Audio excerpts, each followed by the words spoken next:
Welcome back, you guys. This is the Syndra, continuing my HOI4 Kaiserreich campaign as Peru. And so far, it's only Peru. I don't know if it's going to be totalist something Peru, but we are leaning towards becoming national populist. So I assume that our name is going to change somewhat in the future. So we just sort of delved into the focus tree in the last episode and sort of took a look at it. It looks beautiful. It's very large and it's got a lot of options here for us. And some of them are, actually very few of them are mutually exclusive, which is cool. What is this? Syndicalism has taken a hold in Peru. Well, we don't really want that, do we? I think we're gonna go for this one, the Peruvian Brotherhood, right? Yeah, I like that idea. So I'm guessing maybe this one here on the far end on the right side is not something we're going to go for.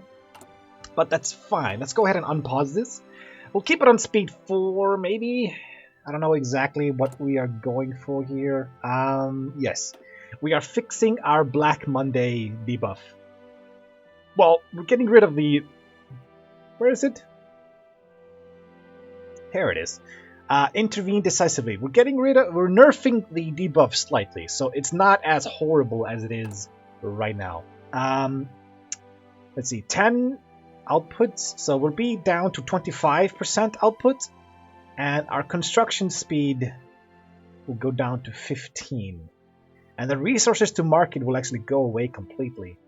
But nothing happens to our production cap? That is very annoying. Let's read this. Manuel Carles assumes full control of Argentina. Okay. When Manuel Carles executed a coup against the Argentinian state on Christmas 1935, let's pause this while we do this.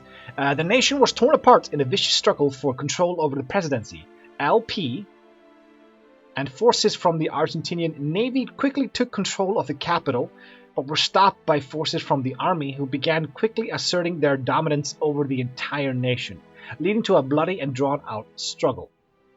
With the fall of Rosario, I don't know who that is, a vital railway hub, for the inner regions, Carles has proclaimed his coup a success and has assumed the presidency this afternoon after a rousing speech for his followers in Buenos Aires, promising vast territorial expansion and an end to the Red Terror that plagues Patagonia.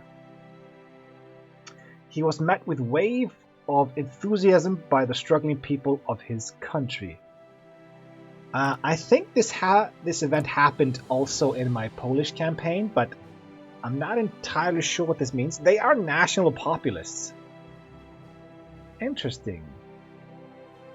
And I think they are the only ones around us. They seem to be anti-syndicalists since they were talking about the Red Terror. Hopefully, maybe we can ally with Argentina. Demilitarized zone. Wait, I did not notice this. So everything here is demilitarized except for Buenos Aires? Yeah. It starts out completely demilitarized. Interesting. Okay, so we finished this one. What are we gonna go for now? I don't think we need to worry about our army right now, or anytime soon. We could start stabilizing the country. Construction boost. This gives us a civilian factory and some other things here. We need to be paternal autocrats to continue this one. We can extend the APRA ban, clamp down on APRA, and Peru first. Huh. Well, fixing our stability is not something I want to focus on right at this minute. Ideally, we want to go for this one and get rid of the penalty to our industry right away. That means we do have to do port renewal. So we go for infrastructure, which is horrible. We get some naval bases. We get some rubber. That's actually good. We get some aluminum. We finish fixing our industry. And then we get a military factory. That seems very, very appealing to me right now. Yeah, let's go ahead and go down this route. The first two are kind of boring. But after the first two, we get into some really juicy things here. What is this? The death of Luis Mauricio. Today, during a skirmish in Barros Altos between Uristas, is that missing a letter?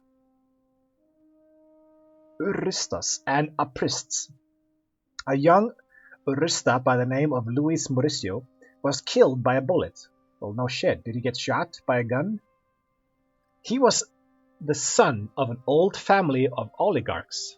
To revenge him, his fellow Uristas killed the Aprist militants. This case shocked the Liman society, and the Uristas in the Congress proposed a public funeral for Mauricio. Our staff suggests to avoid the public funeral to not anger the common man, but that might alienate Riva Agüero. Stability? Ooh, change in popularity of national populists. Well, I don't think that's that important, because right now the national populists are growing regardless of whatever the fuck I do. They are just growing naturally. So 2% is nothing. I'd rather get the stability to help me right now, because the popularity is going to go up no matter what I do. So give me this. But then again, the stability is going up regardless. But I would rather have that go up and fix some of my malices right now. Hopefully this doesn't have any repercussions other than just that event. Because if there are some underlying negative shit that's going to happen here, I'm going to be pissed. Okay, so I did swap one of the pawn divisions, this guy over here, to a proper division of 18. Well, that's not really proper, but it's whatever we have right now. And these guys are the mountaineers. Can we even train those? Train. So we can actually make 2 more of these. We must have like a base number of special forces that we can train. And then after that, you need to have a lot of extra forces. Let's go to speed 5 at the moment. Let's burn through this. Let's try to get out of civilian economy the second we can. Stability is hurting us slightly there, but that's about it. Our party popularity is not that great. But hopefully we can swap over to the national populists soonish. Okay, construction 1 is done. Excavation is not something we need, so let's not worry about that. It is still 1936. This is something we don't need. Oh yeah, guns. We gotta get the 1936 guns. Being behind on infantry weapons is not good. It's definitely not good. Our nation, cut by forest and mountain, often finds itself with logistic difficulties. We must ensure that the state machinery runs like a well-oiled machine by adding one, count them, one infrastructure is going to fix all of our issues. Right? It's going to fix everything. What is this? Let's pause this. We have another decision over here. Oh yeah, let's not do this. I'm going to go ahead and pick early mobilization. Thank you. The Wallonian crisis, the rebellion in Flanders, Wallonia, has taken a vicious turn in recent weeks, with open fighting and the rise of the Walloon commune flying the Kochharti flag in town squares across the breakaway region, with German and royalist forces gathering on the Meuse, I guess that's a river, for a swift counterattack. Hopes for the survival of syndicalism in Wallonia fell onto Paris. With tensions rising between the German Empire and the Commune, it seems that France blinked first, seemingly unwilling to bring down the wrath of Germany on them. Even now, France was unwilling to offer guarantees to the Walloon rebels. The survival of the independence movement now seems in doubt, and there are few who believe that King Adalbert's regime will now fall. However, war between the great powers has been avoided for now. Okay, so there was a possibility that World War II would have started in July of 1936 because there was a rebellion over here. Yeah, they're totalists. Interesting. Interesting. Okay, but nothing happened, so I guess not that interesting. Never mind. Pause this. So the Germans are going after the Wallonian Communal Republic, and the French are not helping them. Fiestas Patrias. Our national holidays celebrating our independence and armed forces have begun. General Jose de San Martin, I think it's Martin, known as Peru's liberator, proclaimed Peru's independence on the 28th of July. Ooh, it's actually accurate. 1821. Freeing Peru from the Spanish oppression. People all over the country are enjoying their holidays and parades are being organized in all major cities. Viva el Peru. Yeah, it's cool. It's cool. It's cool. We got some political power out of that. I'm always in favor of some political power. Flanders capitulated. Yeah, that did not last long, did it? And then there's the Eritrean rebellion against Abyssinia. That never lasts, so let's not worry about that. Okay. Complete political dominance. Interesting. Close air support crafts. Why are you doing like useless shit right now? Ooh, coffee boom. Boom. Factory output. Okay, infrastructure investments are done. We have to do port renewal so we can continue down this route. We want to get to this one as soon as we possibly can. Once we have that and the Black Monday shit is gone, we can then reassess what we should go for. But right now we have a clear line. The Indo-Chinese Union Rebellion is also happening. So this is the Eritrean revolt.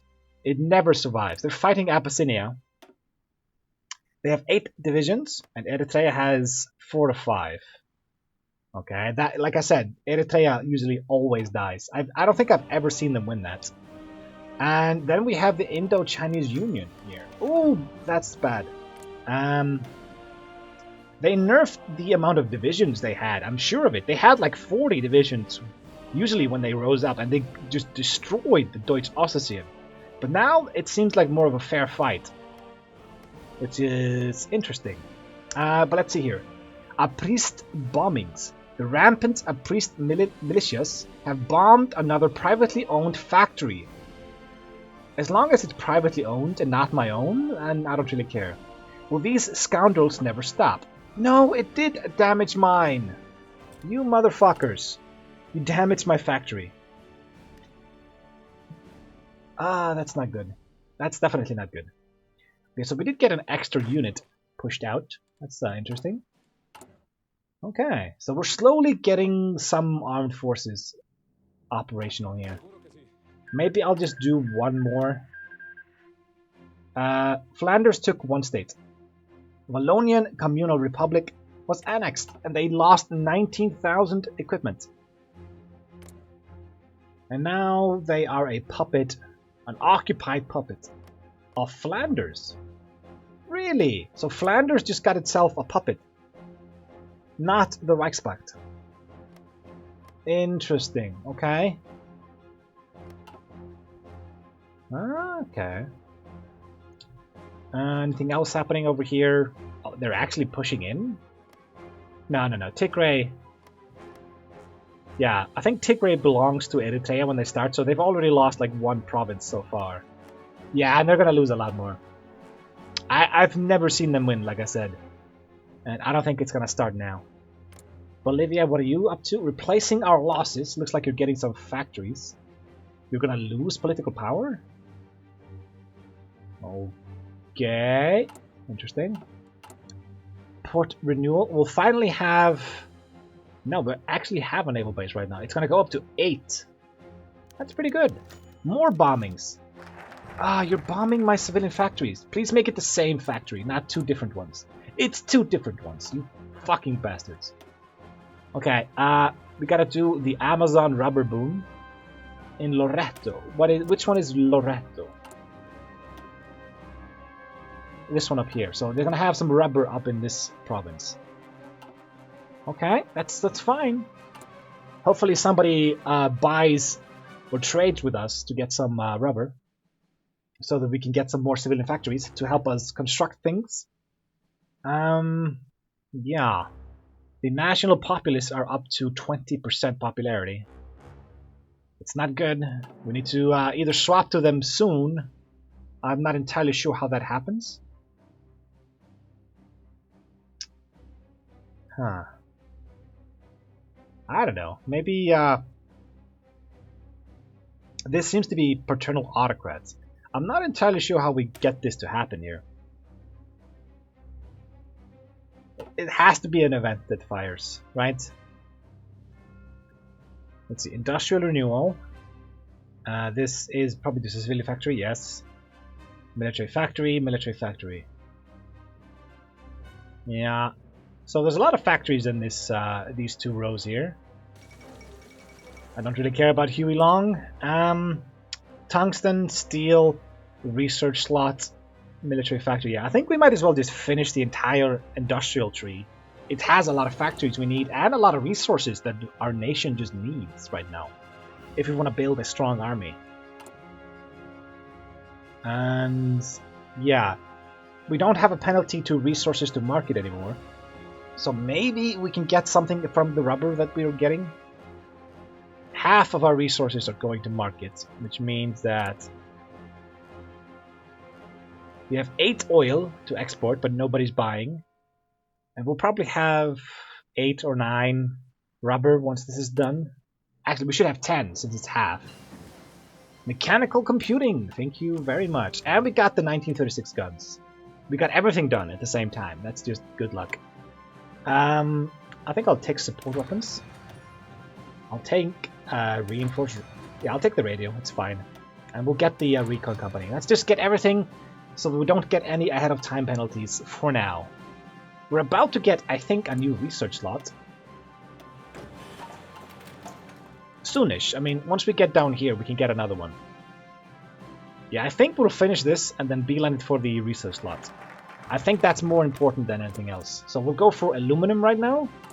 Is anybody buying our stuff? No. Nobody's buying our stuff. But we do have oil and rubber now. And some tungsten. Hopefully we can get some steel. We can get 10 steel. We can get some tungsten. And we'll have a lot of juicy stuff here. What is this? Oh, it's... yeah, never mind. Getting the resources and industry on the way is always a good start. Because this is going to be a very long... it's going to take us a very long time to conquer all of South America. I assume. We can do this again? Priest bombings! Stop bombing my shit! And we can change this into partial mobilization. Thank you very much. So, we now have 2 factories. That's not great. Our stability is going up slightly. And... yeah. Wait, we have a... I haven't actually checked my ministers right now. Old general, so we're getting army experience. I didn't notice that. We have army experience. Passive army experience. That is very, very good. Max planning as well. Justify war goal time, I suppose that's okay-ish. What is this? Air support proponent. Close air support and tactical bombers are cheaper to make. Oh, there have to be better options there. And this guy is health and safety. Daily political power gain, a lot of it. Recruitable population factor, but resource gain, construction speed, and factory output goes down. So because it's health and safety, our productivity goes down, but people like it, so we get some political power from it. I don't... like, long-term political power is not great. It gets less and less valuable the longer in the game you go. So, yeah. Like, right now, I've gotten the best thing I can get in the early game is to get to partial mobilization as fast as you can go. That usually just takes 200 political power, and once you get there, there are some other options you can go for, like military staff, chief of army and chief of staff, and then some other boosts like industry and weapons manufacturing. But like I said, PP gets a lot worse in the late game here. We'll go for full economic recovery. fixing our Black Monday shit, and yeah. So we have here production efficiency gap 20%. So that actually goes as positive 5.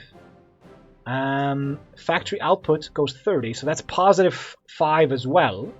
And construction speed is gonna hit 0. It's just gonna go exactly negative. And then we have consumer goods factories. Incursions in Ecuador. Let us start doing military exercises on the border with Ecuador, with some of our units wrongfully crossing the border to provoke them.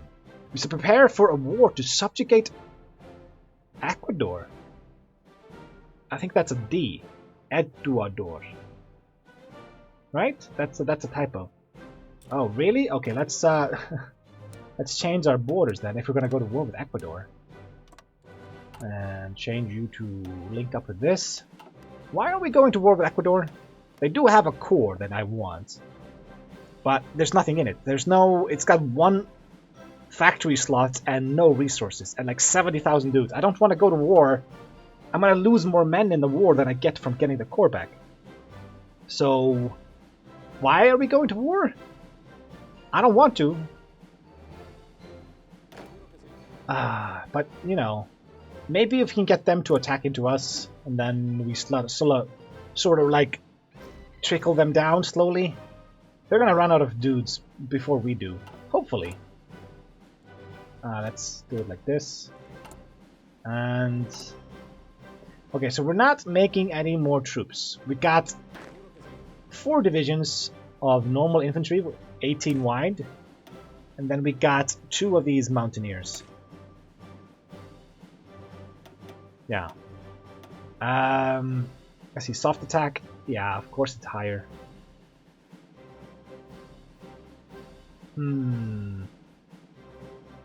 What happens if I do this? If I were to swap one of these dudes for an infantry, what goes down? The HP goes up, organization goes down, and recovery rate, and the breakthrough goes down. So are you telling me that the only difference between these 2 dudes is organization? Which I love. I love organization. So they have 70 organization.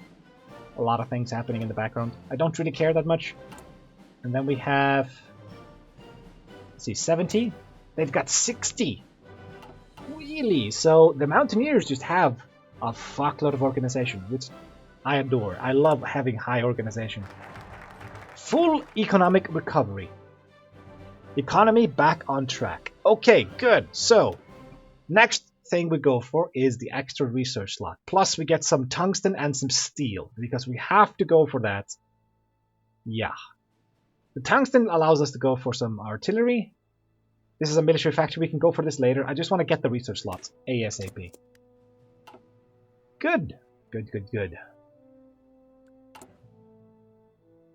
One thing about like the syndicalist nations in the world, they don't get the heavy like Black Monday penalty because I don't know, they're socialists. I suppose that kind of makes sense, but like France, I don't remember them getting like the penalty to Black Monday at all. Yeah, but then again, they get a penalty to organization, which I hate.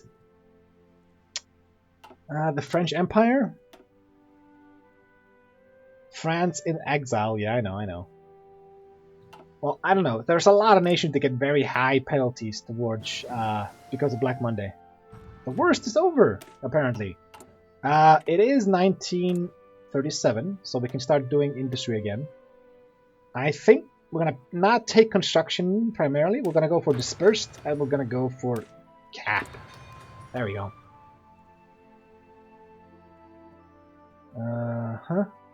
Can we provoke the Ecuadorians? Ooh.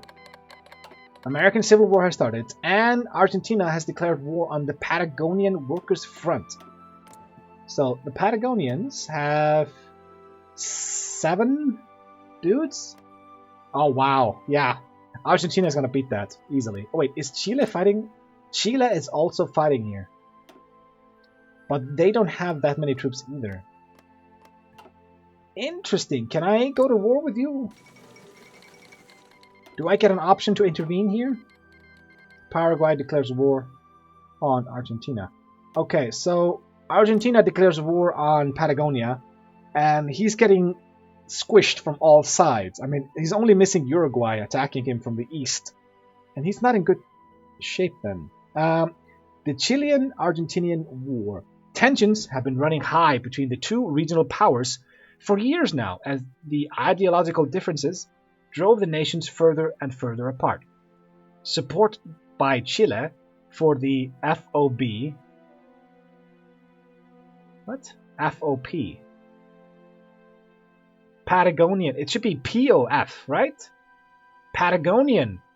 No, it's FOP. I don't know what that is. USP. I don't know what that is. In Patagonia, and the incapability of Argentina to quell the rebellions have finally come to blows as a joint offensive by the Argentinian army and Armada was met with heavy resistance on the Rio Negro, with Chilean forces opening fire on the advancing Argentinian troops. I'm sorry I butchered that horribly, but I was kind of confused. Yeah. Who were like the FOP? Who the fuck are the FOP? I don't know. I have no idea. Fuck those guys. Let's not worry about it. Second American Civil War. Nobody cares. And I'm kind of liking like the early start here to this tree. Ooh. Bolivia has gone to war with Paraguay. Are they in a faction? No, they're not. And that means... What? What? I need to make sure Bolivia does not lose this. They have 6 dudes. Aprist bombing. Stop bombing my shit, you assholes. I keep losing my civilian factories. I'm trying to build stuff right now. Please stop bombing me. Maybe there is like a political thing we have to go for to stabilize our nation. The Second International. And maybe it's because of our low party popularity. The Aprists are... I don't exactly know. It's probably these guys. But it looks like Paraguay might die because Argentina and Bolivia are pushing against them. Do you have cores? Oh, yes, you do. This is a Bolivian core. And another one. And another one. No, we gotta climb on it. Nothing there. That's very interesting. Okay, fund the steel mills is done. We're gonna go for another useless infrastructure one. Then we get tungsten, and then we get the research slot. That is very, very good. But, yeah. What is this? Trade? We don't need to trade anymore. Yes, we got the steel, so we don't have to trade. Beautiful! And it pops up in our capital. That's the Spanish Civil War. Okay, so everything is happening. Wait, did the American Civil War fire before the Spanish one? That's weird. So we finished this. We got both of these. That's good. Let's go for construction, I suppose. We got everything else done. And let's go ahead and pause it here, shall we? Okay, so things are happening in South America right now. For whatever reason, we decided to piss off Ecuador and started doing drills on their borders. But hopefully I get like a prompt before we go to war with them. But it seems like my dude should be on this border and not down here. And for whatever reason, Bolivia is taking advantage of this war, and he might be wiping out Paraguay, which is fine. They are not in a faction with Chile, so they can potentially do this. But Argentina seems like they might be fucked. Even if Bolivia helps them wipe out Paraguay, they still have to fight Chile and the Patagonians. And that might be a bit too difficult for them. I mean, I'm pretty sure they have to lose Buenos Aires because it has 40 victory points. What is this big city here? Cordoba. 25. Mendoza is 25. This is Paraguay. Oh, that's the capital of Paraguay. Never mind. So they have like two big ones, two big cities over here, but then they have a capital which is worth 40. I'm pretty sure there's no way to get these guys to capitulate unless you take Buenos Aires. And that is always an easy thing to abuse if you know how to defend that. But then again, it's run by the AI, so they're probably gonna fuck it up. But yeah, so I will see you guys in the next episode. But until then, see ya. And thanks for watching.